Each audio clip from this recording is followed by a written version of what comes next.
Hi friends, I am Sunit Sangai from Rainbees investment और आज हम डिस्कस करेंगे 20 स्टॉक्स जो अगले 20 साल के लिए मैं पर्सनली अपने डॉटर के लिए ले रहा हूं। ये जो 20 स्टॉक्स है इसको हम 2 वीडियोस में डिस्कस करेंगे। पहले वीडियो में हम 10 स्टॉक्स डिस्कस करेंगे और उसके बाद वाले वीडियो में जो कल आएगा उसमें हम 10 स्टॉक्स डिस्कस करेंगे। तो यूजुअली इस तरीके के स्टॉक्स की जो लिस्ट होती है, हालांकि मैं 20 साल के लिए बोल रहा हूं, लेकिन उसको मॉनिटर करना होता है। ऐसा नहीं कि आप जो स्टॉक्स है वो स्टॉक्स को लेके आप 20 साल तक सो जाओ। वो लिटरली ऐसा होता है कि आपको एवरी ईयर मॉनिटर करना होता है, साल में एक बार एटलीस्ट। तो साल में एटलीस्ट एक बार हम रिव्यू इसे जरूर करेंगे।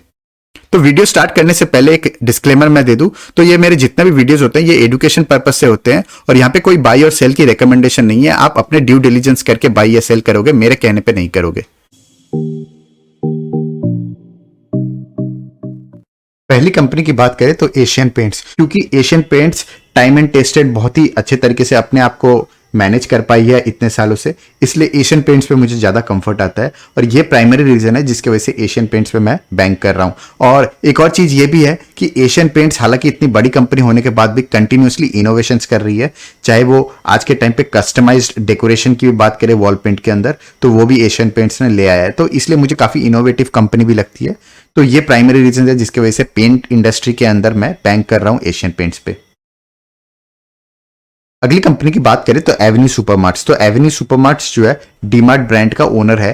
तो इंडिया में जिस तरीके से कंजम्पशन बढ़ रहा है रिटेल चेन के अंदर, डीमार्ट जो है बहुत ही एफिशिएंटली अपने स्टोर्स को चलाता है और उसकी सबसे खास बात यह है कि ओनरशिप मॉडल। तो ओनरशिप मॉडल में खास बात यह होती है कि जैसे जैसे लैंड की प्राइसेस अप्रिशिएट करती है तो उस तरीके से आपका जो एसेट है उसकी वैल्यूएशन भी बढ़ती है। और लैंड जो है मुझे लगता है कि इक्विटी जितना ही अप्रिशिएशन देता है लॉन्ग टर्म में, तो इसलिए जो है लैंड का अप्रिशिएशन आपको मिलता है। ऑन टॉप ऑफ दैट जो है आपका बिजनेस जो है वो अपने आप में प्रॉफिट जनरेट करता है। तो ये कॉम्बिनेशन होता है जिस वजह से ये रेंटल मॉडल से बेटर परफॉर्म करता है और ये प्राइमरी रीजन है जिसकी वजह से एवेन्यू सुपरमार्ट्स मुझे इतना ज्यादा अपील करता है। और इसकी एफिशिएंसी की बात करें तो रेवेन्यू पर स्क्वायर फीट लगभग 33,000 है। इसको मैं एक मॉम एंड पॉप स्टोर जो घर के बाजू में जो किराना स्टोर होता है वो यूजुअली 300 स्क्वायर फीट का होता है और उसके साथ कंपेयर करें तो लगभग वो 300 स्क्वायर फीट में 1 करोड़ की रेवेन्यू जनरेट करता है, जो कि एक मॉम एंड पॉप स्टोर की फ्रैंकली बात करूं तो ये नॉट इवन 10 लाख के ऊपर नहीं होता है। तो ये इस तरीके की एफिशिएंसी होती है एवेन्यू सुपरमार्ट्स की और ये प्राइमरी रीजन है जिसकी वजह से ये कंपनी मुझे इतनी अट्रैक्टिव लगती है। आने वाले 20 साल में सुपरमार्केट्स का जो कंसेप्ट है मुझे लगता है all over India including rural India में बहुत अच्छे तरीके से पेनिट्रेशन होने वाला है और इस वजह से Avenue Supermarts is one company जिस पे मैं बैंक कर रहा हूं। अगली कंपनी की बात करें तो वो है पीडिलाइट। तो पीडिलाइट की खास बात यह है कि इसके जितने भी प्रोडक्ट्स हैं उनका मार्केट शेयर अपने आप में बता देता है। पहला है फेविकॉल जिसका मोर देन 70% मार्केट शेयर है। सेकंड है फेविक्विक जिसका मोर देन 60% मार्केट शेयर है।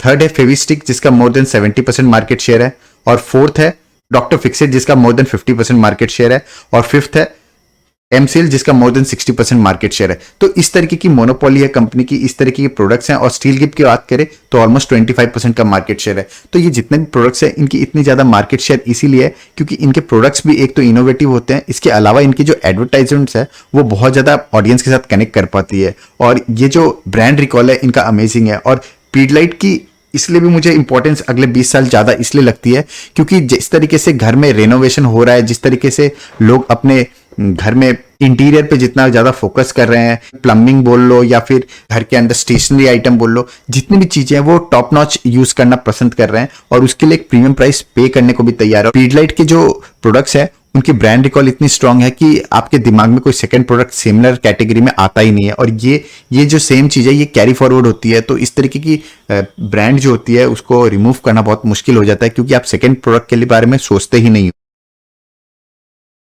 अगली कंपनी है नेस्ले। तो नेस्ले की खास बात यह है कि इसके जितने भी प्रोडक्ट्स हैं उनमें एक अच्छा खासा मार्केट डोमिनेंस है। इसके मोस्ट ऑफ द प्रोडक्ट्स में मोनोपोली है या डुओपोली है और यहाँ पे मैं मार्केट शेयर दिखाऊं तो आपको आइडिया लग जाएगा। चाहे वो इन्फेंट सीरियल्स की बात करें तो मोर देन 96% की जो मार्केट शेयर है इनके पास है और इन्फेंट मिल्क की बात करें तो वहां पे 67% का मार्केट शेयर है। और एक और चीज मैं बता दूं यहाँ पे कि इंडिया में जो बेबी पाउडर है बनाने के लिए जो लाइसेंस है बहुत ही मुश्किल है। करेंटली अपार्ट फ्रॉम नेस्ले सिर्फ अबाउट इंडिया के पास है और अबाउट इंडिया के पास होने के बावजूद इंटरेस्टिंग चीज ये है कि इंडिया के अंदर बेबी फॉर्मूला के ऊपर आप एड्स नहीं लगा सकते, आप प्रमोट नहीं कर सकते, तो इसलिए नेस्ले के पास बहुत ही अच्छा एक कॉम्पिटिटिव एडवांटेज है, जिसकी वजह से इनसे मार्केट शेयर कोई निकाल पाए ये मुश्किल है। इसके अलावा अगर हम बाकी प्रोडक्ट्स की बात करें तो पास्ता के इनके जो प्रोडक्ट्स हैं उनमें मोर देन 74% का मार्केट शेयर है। अगला है कॉफी जिसका मोर देन 50% का मार्केट शेयर है। उसके बाद है वेफर्स का मार्केट जो है उसमें मोर देन 63% का मार्केट शेयर इनके पास है। और इसके बाद अगर नूडल्स की बात करें तो मोर देन 60% का मार्केट शेयर इनके पास है। और वहीं केचप की बात करें तो मोर देन 20% का मार्केट शेयर इनके पास है। टी क्रीमर की बात करें तो मोर देन 44% का मार्केट शेयर है। तो इस तरीके के प्रोडक्ट्स हैं, मोस्ट ऑफ द प्रोडक्ट्स में ये नंबर 1 या नंबर 2 है कैटेगरी में। और इनके जितने भी प्रोडक्ट्स हैं वो आने वाली टाइम में जिस तरीके की लोगों की लाइफस्टाइल है, अर्बन लाइफस्टाइल, स्लोली टाउन्स और रूरल एरियाज में भी लोग जो है थोड़े अर्बन लाइफस्टाइल को स्लोली अप्रोच करने लगे हैं। और उसमें क्या होता है कि एफएमसीजी के जो रेडी प्रोडक्ट्स है जो अच्छे क्वालिटी के होते हैं, लोग उन्हें यूज करना प्रेफर करते हैं। तो इसलिए जो है नेस्ले का मार्केट शेयर जो है आने वाले टाइम में ग्रो करने की एक्सपेक्टेशन मैं रखता हूं। और एक और चीज ये भी है कि जब भी इस तरह की बड़ी एमएनसी जो अक्रॉस वर्ल्ड काम करती है, उनके पास ग्लोबल लेवल पे इतने प्रोडक्ट्स होते हैं कि जब भी इनको लगेगा कि इंडिया के अंदर इनकी ग्रोथ स्लो हो जा रही है, तो अपने ग्लोबल पेरेंट कंपनी में से कुछ ना कुछ प्रोडक्ट्स लाके इंडिया में लॉन्च कर देंगे। और वो बेसिकली बहुत अच्छे तरीके से ये असेस भी कर लेते हैं कि मार्केट की मैच्योरिटी किस लेवल की है। जब तक यूएस के लेवल की मार्केट मैच्योरिटी इंडिया में नहीं आती, तब तक इनके पास कंटिन्यूअसली प्रोडक्ट्स है। जिस तरीके से overall per capita income India की इंक्रीज होगी, तो ठीक उस तरीके से उनको पता है कि किस तरीके के नए नए प्रोडक्ट्स लाने हैं फ्रॉम इट्स पेरेंट कंपनी। तो ये जो है ये चीज नॉट जस्ट नेस्ले, जितने भी ये जो ग्लोबल कंपनीज होती है, चाहे वो पीएनजी है या फिर अबॉट है या फिर फाइजर है, सैनोफी है, इस तरीके की जितने भी बड़ी कंपनीज होते हैं उनके पास इस तरीके की इनोवेशन करने का स्कोप रहता है, क्योंकि इनके पास ऑलरेडी इनोवेटिव प्रोडक्ट्स रहते हैं। बस इनको इंडिया में लॉन्च करना होता है और डिस्ट्रीब्यूशन नेटवर्क और ब्रांड ऑलरेडी बना हुआ है।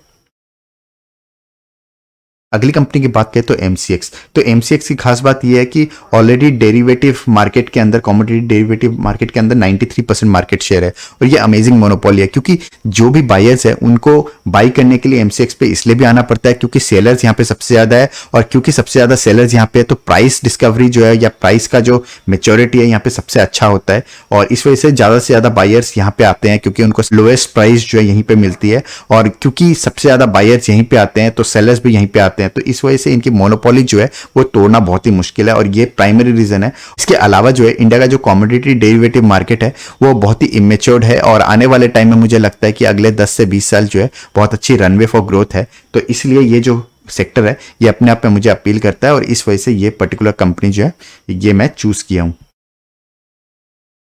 अगली कंपनी की बात करें तो आईआरसीटीसी। तो आईआरसीटीसी पर्सनली मेरी वन ऑफ द फेवरेट है, और उसका प्राइमरी रीजन है कि इसके पास क्लियर कट मोनोपोली है। जब तक गवर्नमेंट इनकी मोनोपोली हटाती नहीं है तब तक इनका जो है इनके पास अच्छा खासा मोनोपोली है। चाहे वो वाटर बॉटल की बात करें, कैटरिंग की बात करें, तो ई टिकटिंग की बात करें।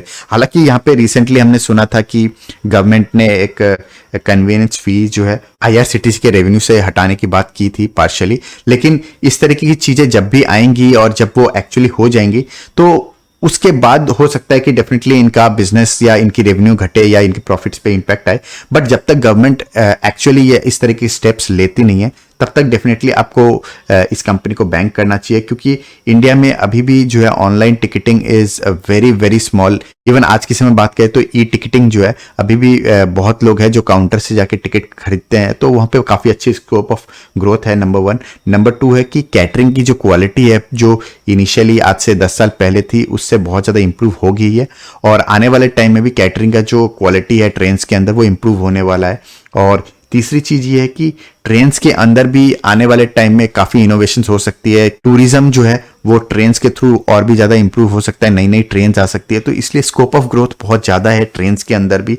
हालांकि गवर्नमेंट अगर कुछ नेगेटिव स्टेप्स लेती है जिससे आईआरसीटीसी का बिजनेस में इंपैक्ट आता है तो डेफिनेटली फिर हमें सोचना पड़ेगा, रिकंसीडर करना पड़ेगा। बट ये सारी चीजें जो है ये बिजनेस के अंदर डायनेमिक्स रहती है, तो वो चीजों को हम एज एंड व्हेन जब भी होगा तो उस तरीके से मॉनिटर करके डिसीजन ले सकते हैं। बट फिलहाल के लिए मुझे क्लियरली इसमें अगले 10 से 20 साल काफी अच्छी रनवे फॉर ग्रोथ नजर आती है। अगली कंपनी की बात करें तो ये एंटरटेनमेंट बिजनेस से है, और इसमें 2 कंपनी है, एक है पीवीआर और दूसरा है आइनॉक्स। तो पीवीआर वर्सेस आइनॉक्स का मैंने एक कंपैरिजन भी बनाया था, ऊपर आई बटन पे मैं लिंक भी दे दूंगा, आप चाहो तो वो वीडियो डेफिनेटली चेकआउट कर सकते हो। हालांकि एंटरटेनमेंट बिजनेस के अंदर मैं बात करूं तो पीवीआर के पास 25% मार्केट शेयर है और आइनॉक्स के पास 20% का मार्केट शेयर है।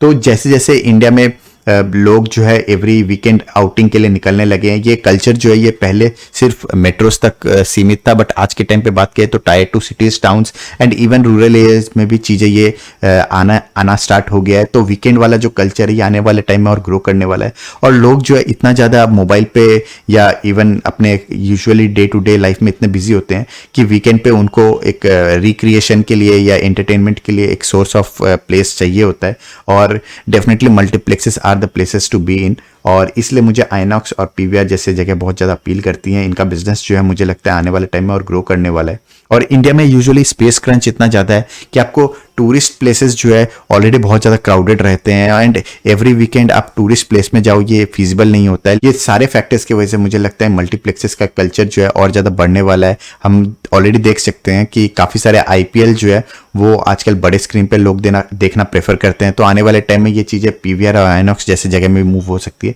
तो इस तरीके से बहुत सारी अपॉर्चुनिटीज़ है इवन एंटरटेनमेंट सेगमेंट में, और इसलिए PVR and INOX is 2 companies I am banking on.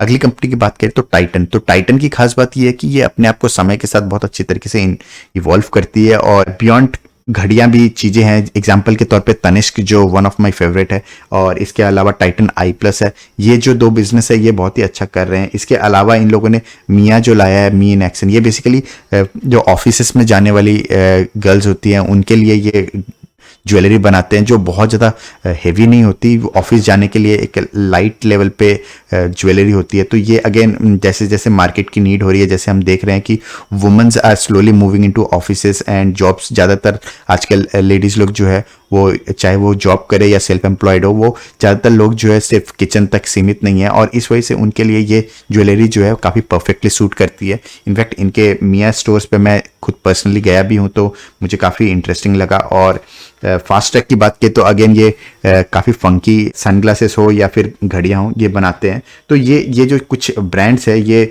Not just इनका रेवेन्यू जो है ये सारा टाइटन में आता है, और इसके अलावा जो इंटरनेशनल ब्रांड्स है आजकल हम देखते हैं कि लोग जो है इंडिया में इंटरनेशनल ब्रांड्स लेना भी प्रेफर करते हैं। टॉमी हिलफिगर है या फिर पॉलिस है, इस तरह के काफ़ी सारे पॉपुलर ब्रांड्स है, इंटरनेशनल ब्रांड्स है, तो ये भी लोग यूज़ करना प्रेफर करते हैं। लेकिन इसका जो रेवेन्यू एंड प्रॉफिट जो है विद इन इंडिया जब भी सेल होता है वो टाइटन को जाता है। तो इसलिए जो है आपको ओवरऑल देखना चाहिए कि टाइटन के पास बहुत ही अच्छा मोट है। और यहीं पे मैं अगर आपको कुछ नंबर्स दिखाऊं तो more than 60% market share India के अंदर जो है टाइटन के पास है। और वहीं अगर हम वर्ल्ड लेवल पे बात करें तो 5th लार्जेस्ट वॉच मेकर है in the world, and India के अंदर बात करें तो नंबर 2 है वेयरेबल ब्रांड्स के अंदर। तो नंबर 1 कौन है वो इंडिया में आप कमेंट सेक्शन में जरूर बताइएगा।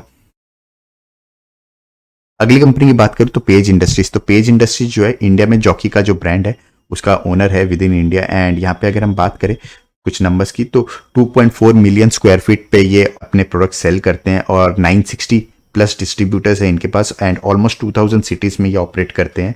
और रिटेल नेटवर्क की बात करें तो ऑलमोस्ट 54,000 रिटेल नेटवर्क है। तो इस तरीके का डिस्ट्रीब्यूशन नेटवर्क है।